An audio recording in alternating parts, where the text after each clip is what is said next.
O grande mistério. São Paulo sintetiza o tema da vida familiar com a expressão grande mistério, Efésios 5:32. O que ele escreve na carta aos Efésios sobre este grande mistério, apesar de radicado no livro do Gênesis e em toda a tradição do Antigo Testamento, apresenta, todavia, uma configuração nova, que encontrará depois explicitação no magistério da Igreja. A Igreja professa que o matrimônio, como sacramento da aliança dos esposos, é um grande mistério, porque nele se exprime o amor esponsal de Cristo pela sua Igreja. Escreve São Paulo: Maridos, amai as vossas mulheres, como também Cristo amou a Igreja, e por ela se entregou para santificar, purificando-a no batismo da água pela palavra da vida. Efésios 5, 25, 26. O apóstolo fala aqui do batismo, de que trata amplamente na carta aos Romanos, apresentando-o como participação na morte de Cristo para partilhar da sua vida. Neste sacramento, o fiel nasce como um homem novo, já que o batismo tem o poder de comunicar uma vida nova, a própria vida de Deus. O mistério teândrico do Deus-homem está, em certo sentido, compendiado no evento batismal. Jesus Cristo, Senhor nosso, Filho de Deus, dirá mais tarde Santo Irineu, e com ele muitos outros padres da Igreja do Oriente e do Ocidente, tornou-se Filho do homem, para que o homem possa tornar-se Filho de Deus. Assim, o esposo é o próprio Deus que se fez homem. Na antiga aliança, Javé apresenta-se como o esposo de Israel, povo eleito. Um esposo terno e exigente, ciumento e fiel. Todas as traições, deserções e idolatrias de Israel, descritas dramática e sugestivamente pelos profetas, não conseguem apagar o amor com que Deus esposo ama até o fim. A confirmação e o cumprimento da comunhão esponsal entre Deus e o seu povo verificam-se em Cristo na nova aliança. Jesus assegura-nos que o esposo está conosco. Mateus 9,15. Está com todos nós, está com a Igreja.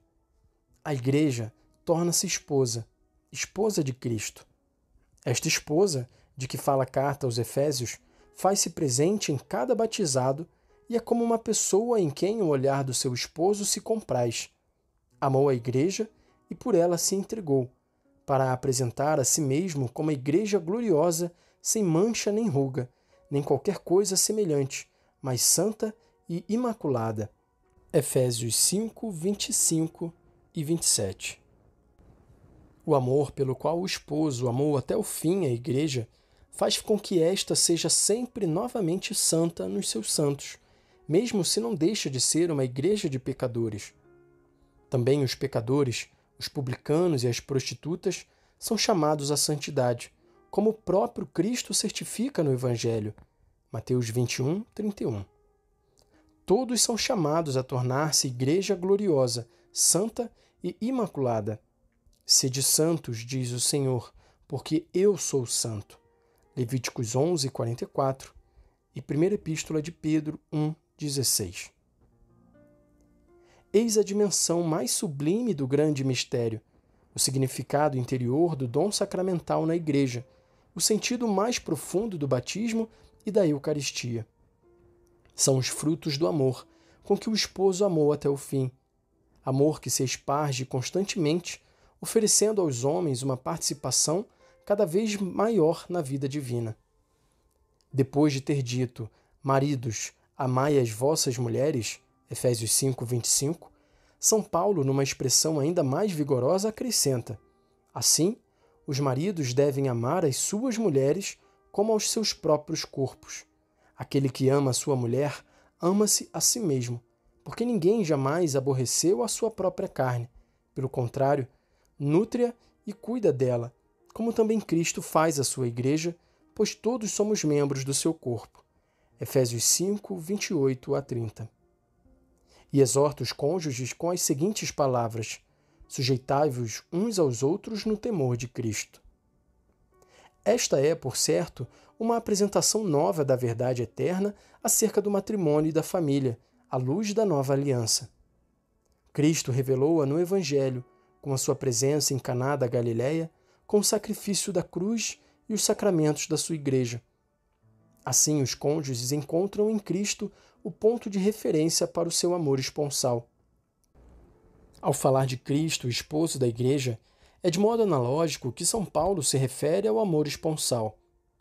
Ele reenvia ao livro do Gênesis: o homem deixará o pai e a mãe para se unir à sua mulher, e os dois serão uma só carne.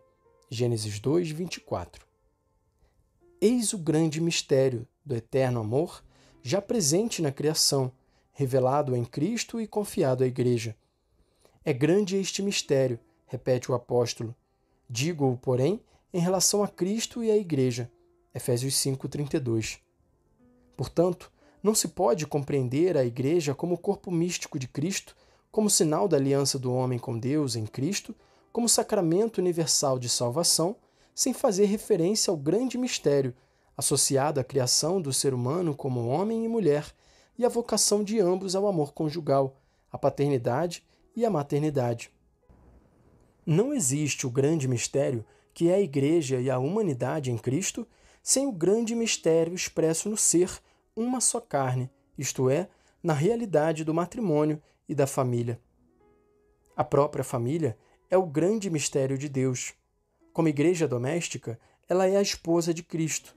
A Igreja Universal, e nela cada igreja particular, revela-se de maneira mais imediata e concreta como esposa de Cristo na igreja doméstica e no amor aí vivido.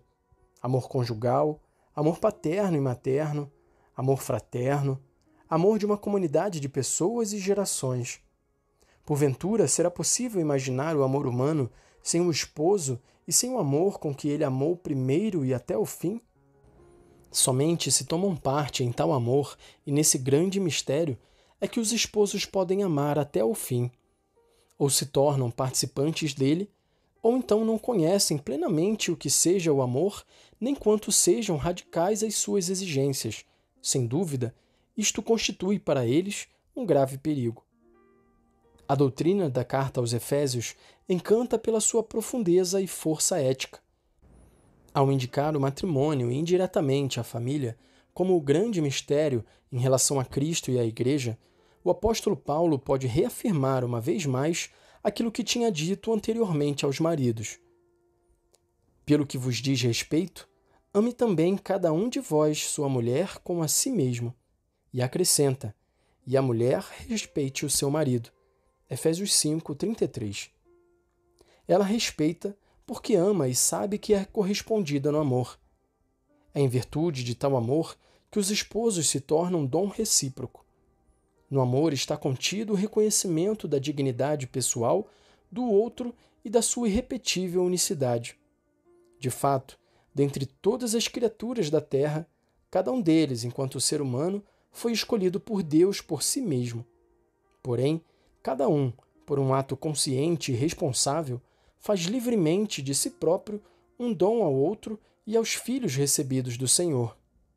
São Paulo prossegue a sua exortação coligando-se significativamente ao quarto mandamento: Filhos, obedecei a vossos pais no Senhor, porque isto é justo.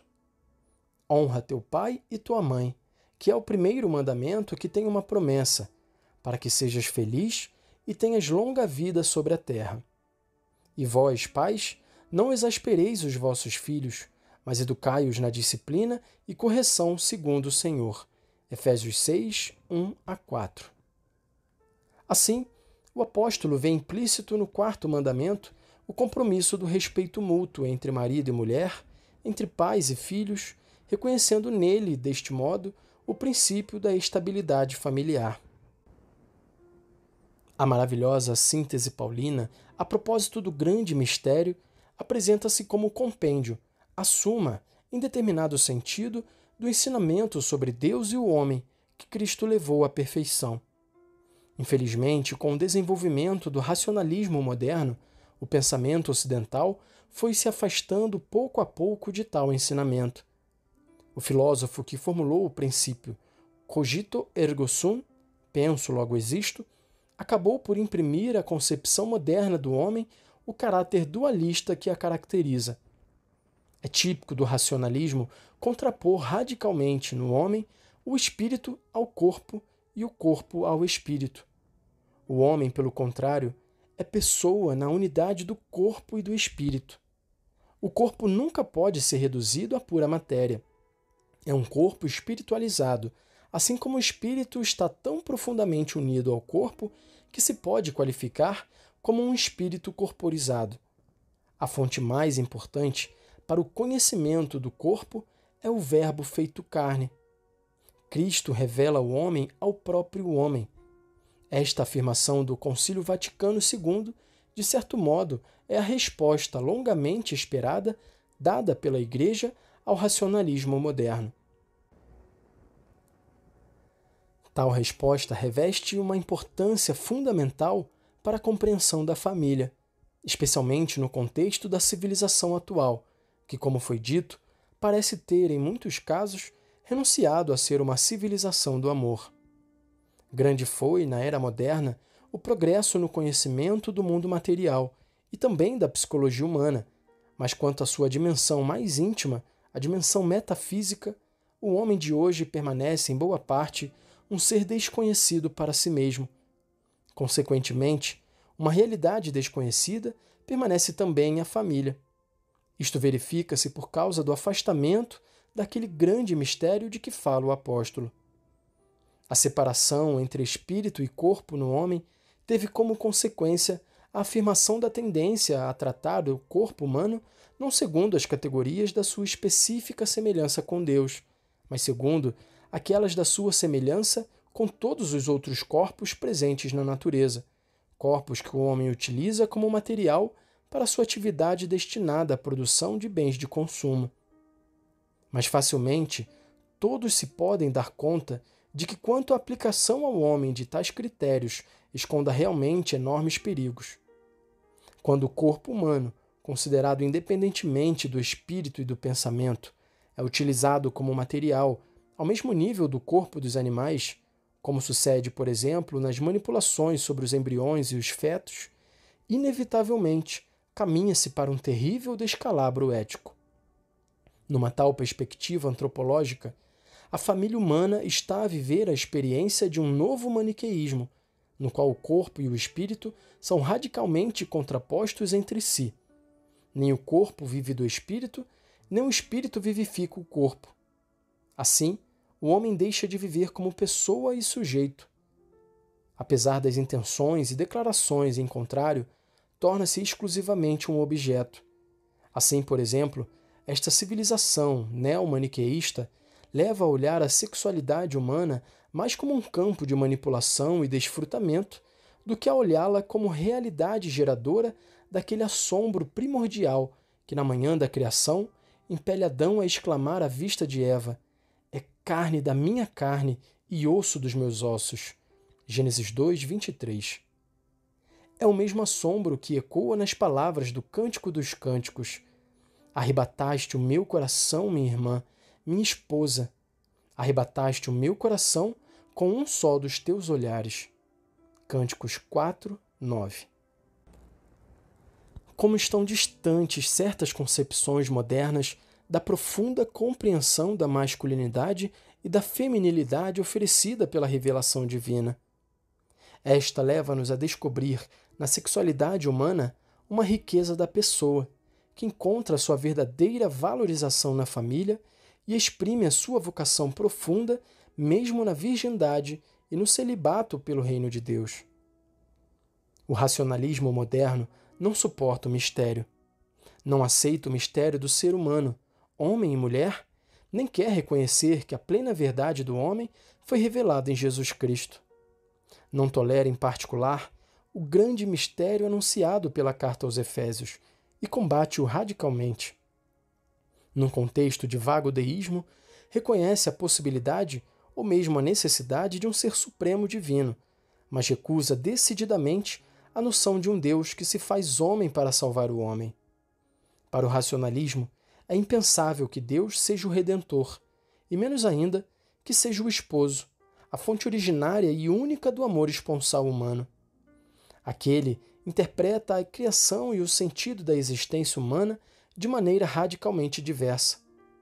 Mas se faltar ao homem a perspectiva de um Deus que o ama e, por intermédio de Cristo, o chama a viver nele e com ele, se a família não for aberta à possibilidade de participar no grande mistério, o que é que resta senão a mera dimensão temporal da vida? Resta apenas a vida temporal, como campo de luta pela existência, de procura ansiosa do lucro, sobretudo do lucro econômico. O grande mistério, o sacramento do amor e da vida, que tem o seu início na criação e na redenção, e cujo garante é Cristo Esposo, perdeu na mentalidade moderna as suas raízes mais profundas. Está ameaçado em nós e à nossa volta. Possa o ano da família, celebrado na Igreja, tornar-se para os esposos uma ocasião propícia para o redescobrir e reafirmar com vigor, coragem e entusiasmo.